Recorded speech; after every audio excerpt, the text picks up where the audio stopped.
आइए संविधान का जो है पार्ट 4 आपका मोस्ट टेस्ट श्रृंखला का, और जो संसदीय प्रणाली पर आधारित है 2009 से 2020 तक जो है सभी अच्छे एग्जामों में आए हुए प्रश्न की श्रृंखला है। पहला प्रश्न है कि वर्तमान लोकसभा में प्रत्येक राज्य के लिए स्थानों का आवंटन आधारित है। लोकसभा में प्रत्येक राज्य के लिए स्थानों का आवंटन आधारित है 1951 की जनगणना पर, 1961 की, 1971 या 1981। जो वर्तमान में लोकसभा में प्रत्येक राज्य के लिए स्थानों का आवंटन है वो आधारित है 1971 की जनगणना पर, 1971 की जनगणना पर। और ये आपने ध्यान रखना है कि यह व्यवस्था 2000 तक निर्धारित की गई थी, मगर 84वें संविधान संशोधन 2001 में इसे 2026 तक के लिए और बढ़ाया गया। अच्छा प्रश्न है। अगला प्रश्न देखते हैं। लोकसभा को उसके कार्यकाल की समाप्ति के पूर्व ही भंग किया जा सकता है। लोकसभा अध्यक्ष द्वारा, राष्ट्रपति द्वारा, मंत्रिपरिषद की सलाह पर, राष्ट्रपति द्वारा अध्यक्ष की सलाह पर, या राष्ट्रपति स्वविवेक से। तो लोकसभा को उसके कार्यकाल से पहले भी भंग किया जा सकता है। ध्यान रखना है कि राष्ट्रपति द्वारा मंत्रिपरिषद की सलाह पर, राष्ट्रपति द्वारा मंत्रिपरिषद की सलाह पर। अगला प्रश्न है कि लोकसभा का स्थगन किसके द्वारा किया जाता है। लोकसभा का स्थगन किसके द्वारा किया जाता है। लोकसभा यदि स्थगित की जाती है तो वो किसके द्वारा की जाती है। राष्ट्रपति, प्रधानमंत्री, लोकसभा अध्यक्ष या महान्यायवादी। तो लोकसभा का स्थगन किया जाता है लोकसभा अध्यक्ष के द्वारा, लोकसभा अध्यक्ष के द्वारा। अगला प्रश्न है कि लोकसभा की बैठक समाप्त की जा सकती है स्थगन द्वारा, सत्रावसान द्वारा, विघटन द्वारा या ये सभी। तो लोकसभा की बैठक समाप्त की जा सकती है इन सभी के द्वारा। अभी समझेंगे कि स्थगन क्या होता है, सत्रावसान क्या होता है, विघटन क्या होता है। आप पहले एक दो प्रश्न को समझ लीजिएगा। अगला प्रश्न है कि असत्य कथन छांटे। भारत की संसदीय प्रणाली वेस्टमिंस्टर मॉडल पर आधारित है। प्रथम चैम्बर या निचला सदन लोकसभा को कहा जाता है। सदन के सत्र को आहूत उसके अध्यक्ष द्वारा किया जाता है। अनुच्छेद 79 के अनुसार राष्ट्रपति, राज्यसभा, लोकसभा से मिलकर संसद का निर्माण होता है। तो बताइए असत्य कथन क्या है। तो भारत की संसदीय प्रणाली वेस्टमिंस्टर मॉडल पर आधारित है ब्रिटेन के। बिल्कुल सही है, क्योंकि ब्रिटेन की संसद जिस स्थान पर है उस स्थान का नाम वेस्टमिंस्टर है, तो उसी मॉडल पर आधारित भारत की संसदीय प्रणाली भी है। प्रथम चैम्बर निचला सदन लोकसभा को कहा जाता है, जबकि द्वितीय चैम्बर या उच्च सदन कहा जाता है राज्यसभा को, क्योंकि राज्यसभा एक स्थायी सदन होता है, वह कभी भंग नहीं होता, इसलिए उसे कहा जाता है उच्च सदन।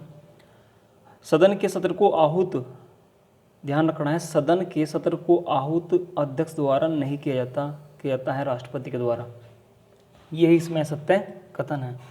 और अनुच्छेद 79 के अनुसार राष्ट्रपति, राज्यसभा, लोकसभा तीनों से मिलकर ही संसद का निर्माण होता है। तो ध्यान रखिए, ये भी आपका कथन बिल्कुल सत्य है। तो असत्य कथन चाटना था। ऑप्शन सी है कि सदन के सत्र को आहूत करने का जो है प्रावधान जो है वो राष्ट्रपति के हाथों में होता है। अच्छा प्रश्न है। अगला प्रश्न देखते हैं। देखो 3 सत्र हैं, बजट सत्र, मानसून सत्र और शीतकालीन सत्र। यदि संसद की कार्रवाई शुरू होती है तो 3 सत्रों के अनुसार ही होती है। बजट सत्र आपने ध्यान रखना है कब से कब तक है, फरवरी से मई तक है। मानसून सत्र जुलाई से सितंबर तक है। शीतकालीन सत्र नवंबर से दिसंबर तक है। दोनों सत्रों के मध्य अधिकतम अंतराल होता है 6 माह का। यदि परीक्षा में पूछ लिया जाता है प्रश्न कि अधिकतम सत्र होते हैं 3, अधिकतम सत्र होते हैं 3, मगर पिछली बार परीक्षा में एक एग्जाम में पूछा गया था कि संसद के कम से कम सत्र या संसद को कम से कम कितनी बार मिलना चाहिए।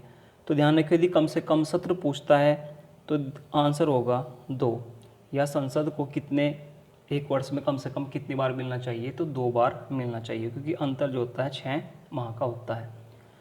तो सत्र कैसे कैसे कार्रवाई होती है ये आप ध्यान रखते हैं। आहूत करना क्या होता है। यदि आपसे कोई पूछता है कि सदन को आहूत करना, इसका मीनिंग क्या है, तो सदन को आहूत करने का मीनिंग होता है कि सभा में उपस्थित होने का आदेश।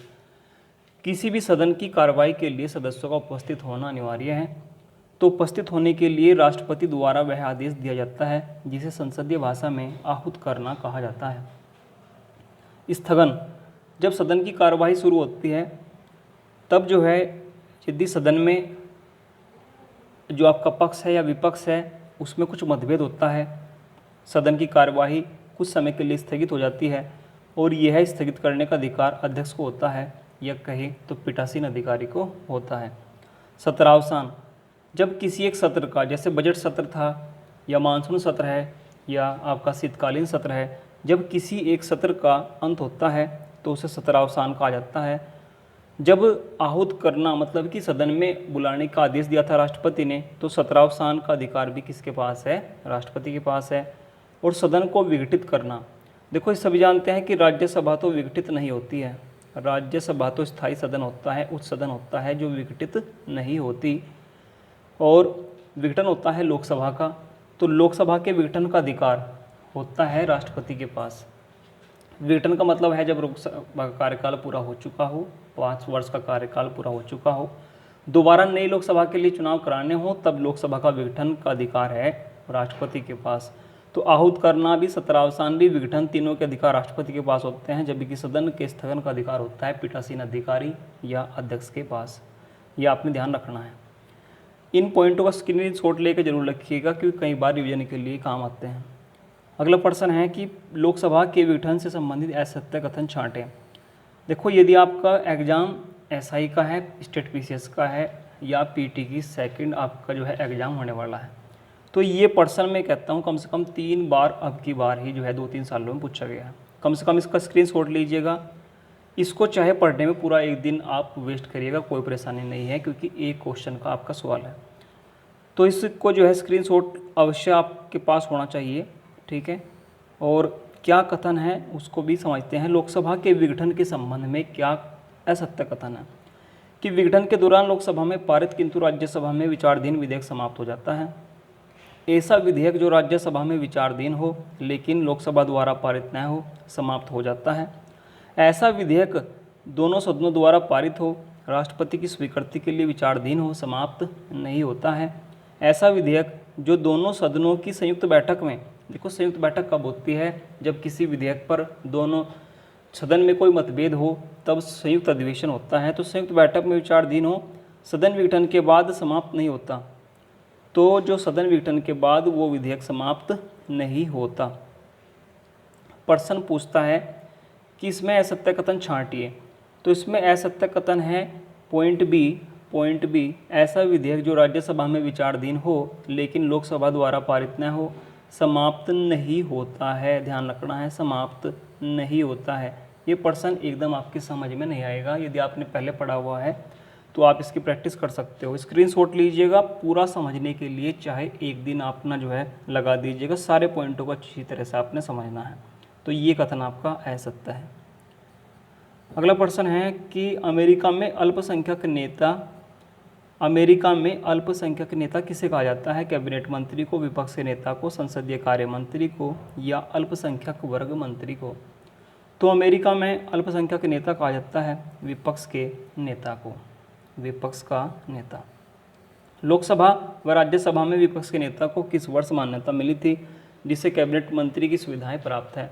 तो कैबिनेट मंत्री की सुविधाएं प्राप्त है विपक्ष के नेता को, और जो स्थायी रूप से कानून बना था 1977 में।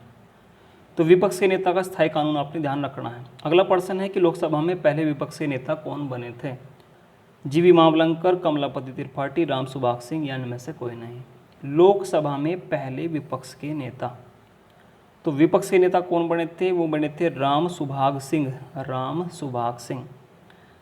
अब इस पॉइंट को अच्छी तरीके से समझते हैं कि लोकसभा में भी विपक्ष के नेता होता है, राज्यसभा में भी विपक्ष का नेता होता है।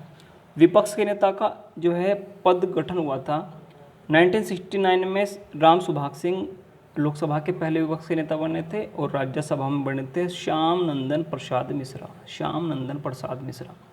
मगर स्थायी रूप से कानून बनता है मोरारजी देसाई की सरकार में 1977 में कानून बनता है, और उसी समय 1977 में मोरारजी देसाई की सरकार में, गैर कांग्रेस सरकार में, विपक्ष के नेता को कैबिनेट मंत्री के समकक्ष दर्जा दिया जाता है। और 1977 में यदि आपसे पूछता है पहले लोकसभा का विपक्ष का नेता, तो बने थे यशवंतराव चौहान, कांग्रेस के नेता थे। यदि राज्यसभा में पूछता है 1977 के स्थायी कानून के बाद, तब बने थे आपके कमलापति त्रिपाठी, जो पूर्व यूपी के सीएम भी रह चुके थे। और वर्तमान में यदि हम समझें तो वर्तमान में लोकसभा में कोई विपक्ष का नेता नहीं है, क्योंकि विपक्ष के नेता होने के लिए कुल सीटों का 10% विपक्ष के पास होना चाहिए। मान लिया लोकसभा में सीटें हैं 543, ठीक है, यदि उनका 10% देखते हैं तो लगभग 54 से 55 MP विपक्ष के पास होने चाहिए, तब लोकसभा में ये पद आपका होगा विपक्ष के नेता का। मगर वर्तमान में कोई विपक्ष का नेता स्थायी रूप से लोकसभा में नहीं है। राज्यसभा में हाल ही में विपक्ष के नेता बनाए गए हैं मल्लिकार्जुन खड़गे। राज्यसभा में किसे बनाया गया है? मल्लिकार्जुन खड़गे को। तो ये सारे पॉइंट बहुत इंपॉर्टेंट है, स्क्रीनशॉट ले लीजिएगा इस पॉइंट को समझने के लिए, बड़ा अच्छा प्रश्न है। अगला प्रश्न देखते हैं, सदन के सदस्यों को शपथ कौन दिलाता है? प्रोटेम स्पीकर, सदन का अध्यक्ष, राष्ट्रपति या मुख्य न्यायाधीश? सदन के सदस्यों को शपथ कौन दिलाता है? तो राइट आंसर है प्रोटेम स्पीकर। प्रोटेम स्पीकर ही सदन के सदस्यों को शपथ दिलाता है। जब संविधान सभा का गठन हुआ था, आपने पढ़ा भी होगा, 9 दिसंबर 1946 संविधान सभा के गठन के समय 389 सदस्य को शपथ दिलाने के लिए डॉक्टर सच्चिदानंद सिन्हा को चुना गया था। संविधान सभा का पहला प्रोटेम स्पीकर बने थे डॉक्टर सच्चिदानंद सिन्हा, ये आपने ध्यान रखना है। कोई भी सदन होता है तो सबसे पहले सदन के सदस्यों को शपथ जो दिलाता है वो दिलाते हैं प्रोटेम स्पीकर। अगला प्रश्न है, सामयिक अध्यक्ष को शपथ कौन दिलाता है? इन्हीं प्रोटेम स्पीकर को सामयिक अध्यक्ष के नाम से जानते हैं, हिंदी में नाम है सामयिक अध्यक्ष। तो सामयिक अध्यक्ष को शपथ कौन दिलाता है? तो ध्यान रखना है, इनको शपथ दिलाई जाती है राष्ट्रपति के द्वारा। और ये भी आप सभी जानते हैं कि लोकसभा अध्यक्ष अपने अध्यक्ष पद की शपथ नहीं लेता है। लोकसभा अध्यक्ष अपने अध्यक्ष पद की शपथ नहीं लेता है, वह एक सामान्य सदस्य के रूप में ही शपथ लेता है। तो लोकसभा अध्यक्ष को शपथ राष्ट्रपति नहीं दिलाते हैं, जबकि प्रोटेम स्पीकर या सामयिक अध्यक्ष को शपथ दिलाते हैं राष्ट्रपति। अगला प्रश्न है कि लोकसभा के विघटन के बाद भी नई लोकसभा की बैठक तक कौन अपने पद पर बना रहता है? यदि लोकसभा कार्यकाल 5 वर्ष का पूर्ण हो चुका हो, मगर तब भी 5 वर्ष के कार्यकाल के बाद तक भी नई लोकसभा की बैठक तक अपने पद पर कौन बना रहता है? तो ध्यान रखिए, बने रहते हैं आपके लोकसभा अध्यक्ष। अगला प्रश्न है कि असत्य कथन छांटिए, संयुक्त बैठक की अध्यक्षता लोकसभा अध्यक्ष करता है। धन विधेयक पर अंतिम निर्णय लोकसभा अध्यक्ष का होता है। कार्य मंत्रणा समिति, नियम समिति का अध्यक्ष लोकसभा में विपक्ष का नेता होता है।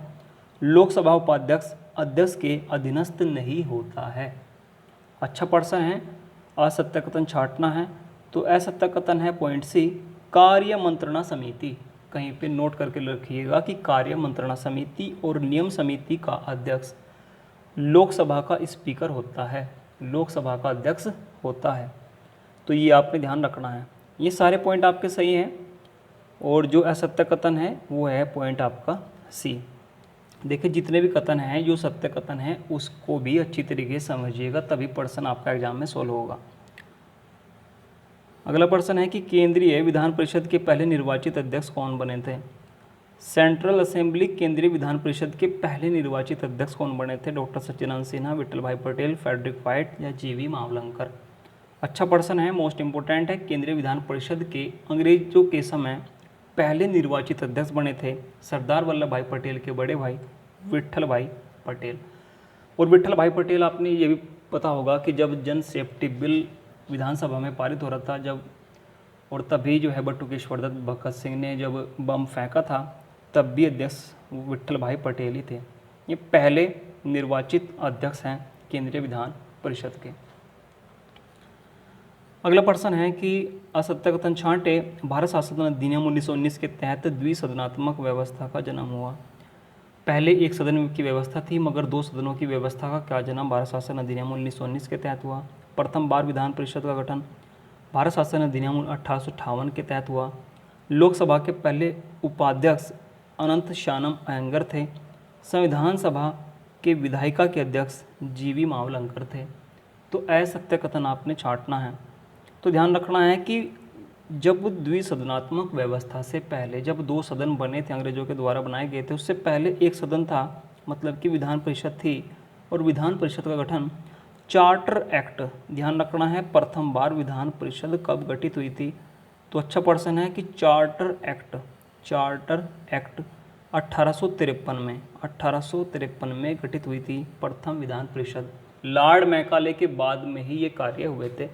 तो चार्टर एक्ट में गठित हुई थी, तो इसलिए बी कथन आपका असत्य है। और सारे पॉइंट आपके सही हैं कि संविधान सभा के भी 2 अध्यक्ष थे, एक डॉक्टर राजेंद्र प्रसाद और विधायिका के रूप में जब आपकी संविधान सभा चलती थी तब अध्यक्ष थे जीवी मावलंकर। अगला पॉइंट है कि सदन में अनुशासन बनाने के लिए, उसके दिशा निर्देशों के लिए कौन होता है? तो सदन में अनुशासन बनाने के लिए स्पीकर, उपाध्यक्ष, व्हीप या प्रधानमंत्री। तो अनुशासन बनाने के लिए एक अलग पद है, उसी का नाम है व्हीप, या उसी को हिंदी में कहा जाता है सचेतक। उसी को हिंदी में क्या कहा जाता है? सचेतक, जो सदन में अनुशासन बनाता है। अगला प्रश्न है कि लोकसभा का अंतिम सत्र क्या कहलाता है? जब लोकसभा का अंतिम सत्र चल रहा होता है नई लोकसभा गठन से पहले, तब अंतिम सत्र क्या कहलाता है? लैमडक सत्र कहलाता है। लैमडक सत्र या कहें तो पंगु सत्र कहलाता है। पंगु सत्र कहलाता है। सही सम्मिलित नहीं है, कौन सा आर्टिकल सही सम्मिलित नहीं है? कि 79 में, अनुच्छेद 79 में क्या संसद की परिभाषा है? 80 में क्या राज्यसभा है? अनुच्छेद 88 में महान्यायवादी का अधिकार है। अनुच्छेद 90 लोकसभा अध्यक्ष व उपाध्यक्ष संबंधित है। अनुच्छेद 89 में क्या राज्यसभा का सभापति या उपसभापति का उल्लेख किया गया है? देखो, संसद जो है राष्ट्रपति, राज्यसभा, लोकसभा से मिलकर बनी है और ये 79 में उल्लेख किया गया है, बिल्कुल सही है। अनुच्छेद 80 में राज्यसभा है और अनुच्छेद 81 में आपकी लोकसभा है। अनुच्छेद 81 में आपकी लोकसभा है। महान्यायवादी का अधिकार और मंत्रियों के अधिकार का वर्णन 88 में किया गया है, बिल्कुल सही है। देखो, महान्यायवादी संबंधित 2 आर्टिकल हैं। अनुच्छेद 76 का संबंध भी महान्यायवादी से और अनुच्छेद 88 का संबंध भी महान्यायवादी से है, ध्यान रखना है। लोकसभा अध्यक्ष और उपाध्यक्ष का पद ये है अनुच्छेद 93 में, अनुच्छेद 93, और अनुच्छेद 89 राज्यसभा का सभापति और उपसभापति, ये आपका बिल्कुल सत्य है। तो असत्य कथन छांटना था, वो है आपका लोकसभा अध्यक्ष व उपाध्यक्ष, ये है आर्टिकल 93 में। संसद के सत्र सत्रावसान और विघटन की प्रक्रिया किस अनुच्छेद में है? संसद के सत्र की, सत्रावसान की और विघटन की प्रक्रिया किस अनुच्छेद में है? तो ध्यान रखना है अनुच्छेद 85, अनुच्छेद 85। राष्ट्रपति का विशेष अभिभाषण किस अनुच्छेद में है? राष्ट्रपति का विशेष अभिभाषण, जब नई लोकसभा गठन होता है तब दोनों सदन को जो है संबोधित करते हैं राष्ट्रपति का अभिभाषण होता है। तो राष्ट्रपति का अभिभाषण बड़ा अच्छा प्रश्न है, बहुत अच्छा प्रश्न है कि राष्ट्रपति का अभिभाषण किस अनुच्छेद में है? तो अनुच्छेद 87, अनुच्छेद 87 में राष्ट्रपति का विशेष अभिभाषण है। सदन द्वारा पारित किसी विधेयक पर राष्ट्रपति अंतिम अनुमति किस अनुच्छेद के तहत देता है? देखो, जब कोई कानून सदन में ला जाता है, ये आपके 2 सदन हैं, एक लोकसभा एक राज्यसभा, जब कोई कानून सदन में ला जाता है तब वो विधेयक के नाम से जाना जाता है, विधेयक के नाम से जाना जाता है या बिल के नाम से जाना जाता है। जब कोई विधेयक राष्ट्रपति के पास जाता है और राष्ट्रपति उस पर अपनी अंतिम सहमति देते हैं, तभी वो एक्ट के रूप में जाना जाता है, अधिनियम के रूप में जाना जाता है। तो अधिनियम और विधेयक में भी अंतर है।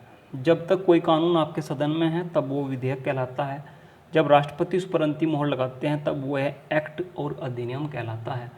तो किस अनुच्छेद के तहत राष्ट्रपति किसी विधेयक पर अंतिम मोहर लगाते हैं?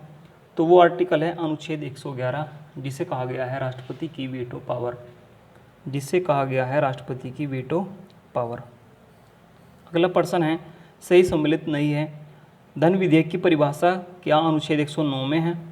संयुक्त बैठक का प्रावधान क्या अनुच्छेद 108 में है?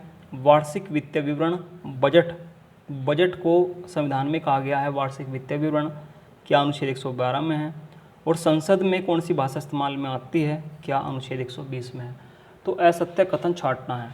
असत्य कथन है धन विधेयक की परिभाषा, धन विधेयक की परिभाषा है अनुच्छेद 110 में।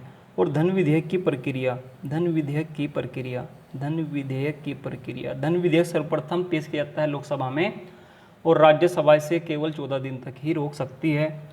धन विधेयक पर अंतिम निर्णय होता है लोकसभा अध्यक्ष का। तो धन विधेयक से 2 बातें हैं कि अनुच्छेद 109 में उसकी प्रक्रिया है और 110 में उसकी क्या है? परिभाषा है।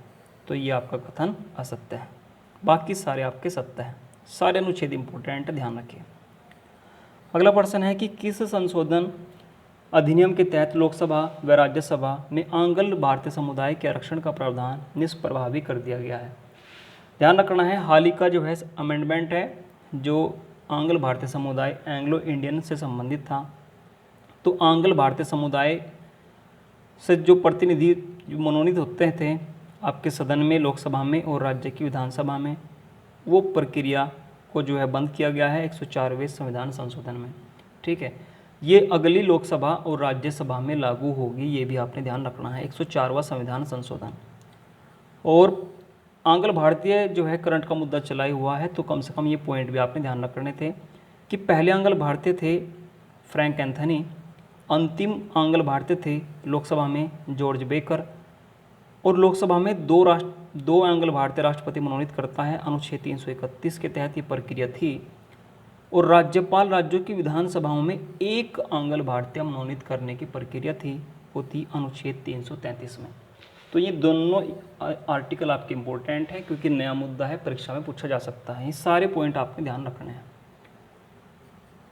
अगला प्रश्न है कि सत्याकथन छांटे संसद में गणपूर्ति कोरम 1/10 पर निर्णय पीठासीन अधिकारी लेता है। राष्ट्रपति किसी भी सदन का सदस्य नहीं होता है। प्रधानमंत्री की नियुक्ति राष्ट्रपति द्वारा अनुच्छेद 75 के तहत होती है। राज्य में मुख्यमंत्री की नियुक्ति अनुच्छेद 168 के तहत होती है। तो असत्य कथन आपने छांटना है। देखो, सदन में गणपूर्ति कोरम होता क्या है? सदन की कार्यवाही के लिए कुल सदस्यों का 1/10 होना अनिवार्य है और इस पर निर्णय पीठासीन अधिकारी ही लेता है। बिल्कुल सत्य है। राष्ट्रपति किसी भी सदन का सदस्य नहीं होता, बिल्कुल सत्य है। प्रधानमंत्री की नियुक्ति राष्ट्रपति द्वारा अनुच्छेद 75 के तहत होती है और राज्य में मुख्यमंत्री की नियुक्ति राज्यपाल के द्वारा होती है अनुच्छेद 164 के तहत होती है। तो ये आपका गलत है। अगला प्रश्न है कि भारत के महान्यायवादी का कार्यकाल कितना होता है? अटॉर्नी जनरल का कार्यकाल कितना होता है? 3 वर्ष, 4 वर्ष, 5 वर्ष या 65 वर्ष की आयु, या इनमें से कोई नहीं। तो भारत के महान्यायवादी का कार्यकाल निश्चित नहीं किया गया है भारतीय संविधान में। ये राष्ट्रपति के प्रसाद पर्यंत तक अपने पद पर रहता है। बड़ा अच्छा प्रश्न है, इसमें आप गलती कर सकते हो कि न्यायवादी एक ऐसा पद है जिसका कार्यकाल संविधान में निश्चित नहीं है। अगला प्रश्न है कि सत्याकथन छांटना है। मंत्रिपरिषद में कैबिनेट, राज्य व उपमंत्री होते हैं। मंत्रिपरिषद में कैबिनेट मंत्री, राज्य मंत्री, उपमंत्री होते हैं। मंत्रिमंडल में केवल कैबिनेट मंत्री होते हैं। मंत्रिमंडल शब्द को 42वें संविधान संशोधन 1976 के तहत अनुच्छेद 352 में शामिल किया गया। मंत्रिपरिषद का उल्लेख अनुच्छेद 74 व अनुच्छेद 75 में किया गया है। देखो, यदि मंत्रिपरिषद मंत्रिमंडल से पूछा जाता है प्रश्न तो ये समझिएगा सबसे अच्छा प्रश्न है। मंत्रिपरिषद बड़ी होती है जो संविधान में पहले से ही वर्णित थी। मंत्रिमंडल छोटी होती है जिसमें केवल कैबिनेट मंत्री होते हैं। और मंत्रिमंडल शब्द को 44वें संविधान संशोधन 1978 के तहत जोड़ा गया था, जो कि अनुच्छेद 352 में है, जिसमें आपका राष्ट्रीय आपातकाल है। तो ध्यान रखना है, बड़ा अच्छा प्रश्न है। एक प्रश्न वैसे भी पूछ सकता है कि मंत्रिमंडल शब्द किस अनुच्छेद में परिभाषित है, तो तब भी आंसर होगा अनुच्छेद 352। इसे जोड़ा गया था 44वें संविधान संशोधन 1978 में। तो ये आपका जो है कथन गलत था, असत्य कथन आपने छांटना था। और मंत्रिपरिषद जो संविधान में पहले से ही वर्णित है वो आपको मिलेगी अनुच्छेद 74 व अनुच्छेद 75। मंत्रिपरिषद विशाल होती है और मंत्रिमंडल छोटा होता है क्योंकि उसमें केवल कैबिनेट मंत्री होते हैं। अगला प्रश्न है कि किस प्रधानमंत्री काल में आंतरिक कैबिनेट को किचन कैबिनेट की संज्ञा दी गई? किचन कैबिनेट किसके काल में रहा? मंत्रियों का एक छोटा गुट, ठीक है, जिसे किचन कैबिनेट कहा गया। ये रहा इंदिरा गांधी के समय, ये रहा इंदिरा गांधी के समय। प्रधानमंत्री सहित मंत्रिपरिषद के सदस्यों की कुल संख्या लोकसभा की कुल संख्या के कितने प्रतिशत से अधिक नहीं होगी?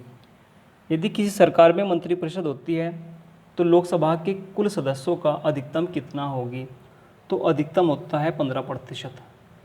मंत्रिपरिषद कुल लोकसभा के सदस्यों का 15% ही हो सकता है। इससे लेकर एक जो है संविधान संशोधन भी है, 91 संविधान संशोधन जो हुआ था 2003 में। अगला प्रश्न है कि जब किसी विधेयक पर बिना चर्चा के सदन में सीधे मतदान करा दिया जाता है तो यह प्रक्रिया क्या कहलाती है? बिना चर्चा के सीधे मतदान की प्रक्रिया साधारण कटौती, कंगारू कटौती या गिलोटिन किस नाम से जानी जाती है? तो जानी जाती है गिलोटिन के नाम से, गिलोटिन के नाम से। अगला प्रश्न है कि जब किसी विधेयक के महत्वपूर्ण खंडों पर ही बहस और मतदान होता है, शेष खंडों को बिना बहस के पारित मान लिया जाता है, सदन में यह प्रक्रिया क्या कहलाती है? तो सदन में यह प्रक्रिया कहलाती है कंगारू कटौती। कंगारू कटौती, ये दोनों प्रश्न इंपॉर्टेंट हैं आपके एग्जाम के लिए। कंगारू कटौती कहलाती है। अगला प्रश्न है कि असत्य कथन छांटना है, और इस प्रकार के देखिए प्रश्न एग्जाम में बहुत एग्जाम में पूछे जाते हैं। असत्य कथन छांटना है, लोकसभा में अविश्वास प्रस्ताव पारित होने पर मंत्रिपरिषद को त्यागपत्र देना पड़ता है। निंदा प्रस्ताव किसी एक मंत्री के विरुद्ध लाया जा सकता है। निंदा प्रस्ताव के लोकसभा में पारित होने पर मंत्रिपरिषद को इस्तीफा देना पड़ता है। प्रश्न काल के ठीक बाद का समय शून्यकाल का होता है। यह भारत की देन है जिसकी शुरुआत 1962 से हुई थी। तो असत्य कथन छांटना है। देखो, लोकसभा में यदि अविश्वास प्रस्ताव पारित हो जाता है तो मंत्रिपरिषद को त्यागपत्र देना पड़ता है, बिल्कुल सत्य कथन है। निंदा प्रस्ताव एक मंत्री के विरुद्ध लाया जा सकता है, बिल्कुल सत्य कथन है। निंदा प्रस्ताव के लोकसभा में पारित होने पर संपूर्ण मंत्रिपरिषद को इस्तीफा नहीं देना पड़ता, ध्यान रखना है। और भारत की यदि कोई देन पूछता है कि भारत की देन क्या है, तो भारत की देन है शून्यकाल। प्रश्न काल के ठीक बाद का ही समय होता है शून्यकाल, जिसकी शुरुआत मीडिया के द्वारा 1962 से की गई थी। ये भी बड़ा अच्छा प्रश्न है। तो गलत कथन छांटना था, ये सी पॉइंट आपका गलत है, असत्य कथन है। अगला प्रश्न है कि किन प्रश्नों के संबंध में सदन में लिखित रिपोर्ट देनी आवश्यक होती है?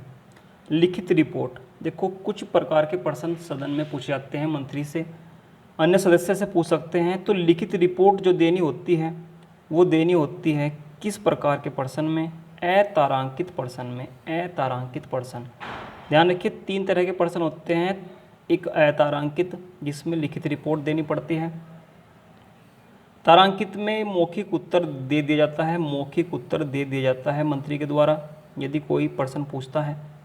और अल्प सूचना प्रश्न ऐसे होते हैं जहां 10 दिन पहले नोटिस दिया जाता है। 10 दिन पहले यदि इन प्रश्नों को पूछना है तो 10 दिन पहले नोटिस देना पड़ता है। 10 दिन पहले नोटिस देना पड़ता है। तो ध्यान रखना है, अच्छा प्रश्न है। लिखित रिपोर्ट देनी होती है अतारांकित प्रश्न में, सफ़ेद कागज का होता है। अखिल भारतीय सेवाओं जो अनुच्छेद 312 में है कि नए पदों की सृजन शक्ति, यदि नए पद का सृजन करना है अखिल भारतीय सेवाओं में तो ये शक्ति किसके पास है? सर्वोच्च न्यायालय, राष्ट्रपति, राज्यसभा या लोकसभा, राज्यसभा। अखिल भारतीय सेवा IAS IPS वगैरह की इसमें जो पदों में सृजन करने की शक्ति है वो केवल राज्यसभा के पास है, राज्यसभा। राज्यसभा के संबंध में असत्य कथन क्या है? इसके सदस्यों की अधिकतम संख्या 250 निर्धारित है। राज्यसभा के सदस्य राज्यों की विधानसभा द्वारा चुने जाते हैं। इसके 1/3 सदस्य प्रति 2 वर्ष में सेवानिवृत्ति प्राप्त करते हैं। राज्यसभा सीटों की आवंटन संविधान की 5वीं अनुसूची में है। अच्छा प्रश्न है कि ये राज्यसभा से संबंधित सारे कथन सत्य हैं लास्ट को छोड़कर, क्योंकि राज्यसभा सीटों का आवंटन 4थी अनुसूची में है, ना कि 5वीं अनुसूची। स्क्रीनशॉट लेकर रखिएगा और इन प्रश्नों को अच्छी तरीके से समझिएगा। राज्यसभा के सदस्य कार्यकाल 6 वर्ष होता है, ये ध्यान रखना है, मगर 1/3 सदस्य प्रति 2 वर्ष में सेवानिवृत्त भी हो जाते हैं। अगला प्रश्न है कि संसद विधानसभा के किसी सदस्य की सदस्यता तब समाप्त हो जाती है जब वह बिना सदन को सूचित किए अनुपस्थित रहता है। यदि कोई सदस्य लगातार 60 दिन तक बिना सूचना के अनुपस्थित है तब उसकी सदस्यता निरस्त हो जाती है। संयुक्त बैठक में यदि लोकसभा अध्यक्ष अनुपस्थित है, देखो संयुक्त बैठक राष्ट्रपति द्वारा बुलाई जाती है अनुच्छेद 108 में। अनुच्छेद 108 में जब दोनों सदनों में किसी विधेयक को लेकर मतभेद होता है तब संयुक्त बैठक बुलाई जाती है। अनुच्छेद 108 में लोकसभा अध्यक्ष उसकी अध्यक्षता करता है, मगर यदि वह अनुपस्थित होता है तब अध्यक्षता कौन करता है? राज्यसभा सभापति, लोकसभा उपाध्यक्ष, राष्ट्रपति और राज्यसभा उपसभापति। एक पॉइंट और ध्यान रखना है कि संसद का सदस्य होना अनिवार्य है। यदि कोई भी संयुक्त बैठक की अध्यक्षता करता है तो संसद का सदस्य होना अनिवार्य है। राज्यसभा का सभापति जो होता है देश का उपराष्ट्रपति, वो कभी भी संयुक्त बैठक की अध्यक्षता नहीं कर सकता। यदि लोकसभा अध्यक्ष नहीं है तो लोकसभा उपाध्यक्ष इसकी अध्यक्षता करता है। यदि लोकसभा उपाध्यक्ष भी अनुपस्थित है तब अध्यक्षता करते हैं राज्यसभा का सभापति। ये पॉइंट आपको ध्यान रखने हैं। राज्यसभा का सभापति कभी भी इसकी अध्यक्षता नहीं कर सकता। अगला पॉइंट है कि लोकसभा द्वारा कार्यपालिका को दिया गया ब्लैंक चेक क्या कहलाता है। लोकसभा द्वारा कार्यपालिका को दिया गया ब्लैंक चेक क्या कहलाता है। डायरेक्ट पर्सन आते हैं, डायरेक्ट आपने ध्यान रखना है। लोकसभा द्वारा कार्यपालिका को दिया गया ब्लैंक चेक कहलाता है प्रत्यानुदान। प्रत्यानुदान। अगला प्रश्न है कि जब तक धन संचित निधि से विनियोग विधेयक पारित होने तक निकाला जाता है। देखो, भारत की सबसे बड़ी जो धनपेटी होती है वो संचित निधि के नाम से जानी जाती है। अनुच्छेद 266 में इसका विवरण है। यदि संचित निधि से कोई भी पैसा निकालना है भारत सरकार ने तो विनियोग विधेयक प्रस्ताव पारित करना होता है, जिसमें काफ़ी समय लगता है, कम से कम 1-2 माह का समय लगता है। यदि उस 1-2 माह के दौरान सरकार को पैसा चाहिए तो सरकार को धन की प्राप्ति किस माध्यम से होती है उस दौरान, मतलब कि आपकी संचित निधि से निकालने की प्रक्रिया चल रही है पैसे की, विनियोग विधेयक पर काम चल ही रहा है, उस समय भारत सरकार को पैसे की आवश्यकता है, तो वो जो है पैसा उस समय निकाला जाता है लेखानुदान के तहत। लेखानुदान के तहत। बजट को सदन में प्रस्तुत करने के लिए कौन निर्देशित करता है। आपसे ये प्रश्न सही नहीं होगा यदि आपने तैयारी नहीं की है। बजट को सदन में प्रस्तुत करने के लिए कौन निर्देशित करता है। संसद, राष्ट्रपति, प्रधानमंत्री या वित्त मंत्री। बजट को सदन में प्रस्तुत करने के लिए निर्देशित करते हैं आपके राष्ट्रपति।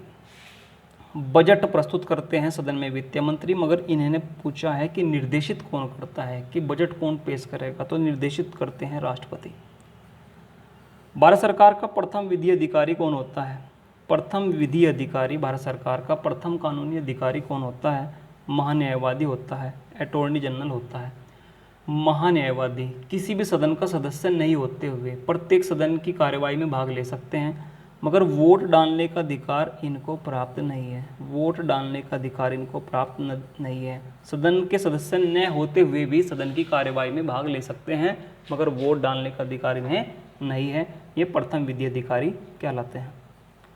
सिविल सेवा बोर्ड का अध्यक्ष कौन होता है। Most important person. सिविल सेवा बोर्ड का अध्यक्ष कौन होता है, तो होता है आपका कैबिनेट सचिव।